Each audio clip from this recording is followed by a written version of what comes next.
आपण पाहत आहात सत्यदर्शन न्यूज। खासदार निलेश लंकेच्या पीएवर भर रस्त्यात गाडी फोडून जीवघेणा हल्ला।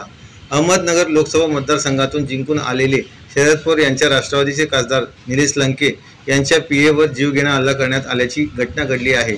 या हल्ल्यात निलेश लंके यांचे पीए राहुल जावरे गंभीररित्या जखमी झाल्याची माहिती आहे। 2 दिवसापूर्वी अहमदनगर लोकसभा मतदारसंघातून निलेश लंके विजयी झाले आहेत। त्यानंतर ही घटना घडल्याने अहमदनगरमध्ये एकच खळबळ माजली आहे। अहमदनगर दक्षिणचे नवनिर्वाचित खासदार निलेश लंके यांचे पीए राहुल जावरे यांच्यावर पारनेर येथे जीवघेणा हल्ला करण्यात आल्याची घटना घडली आहे। या हल्ल्यात त्यांच्या गाडीच्या काचा फोडण्यात आल्या आहेत। या हल्ल्यात नंतर राहुल जावरे यांच्यावर पारनेर सरकारी रुग्णालयात दाखल करण्यात आले असून त्यांच्यावर उपचार सुरू आहेत।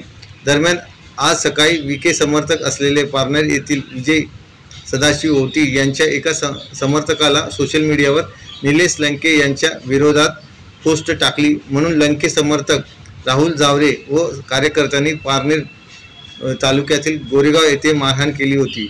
या मारहाणीनंतर राहुल जावरे व कार्यकर्ते पारनेर येथे आले असता विखे समर्थक असलेले विजय ओटी यांनी राहुल जावरे व कार्यकर्त्यांनी मारहाण केली।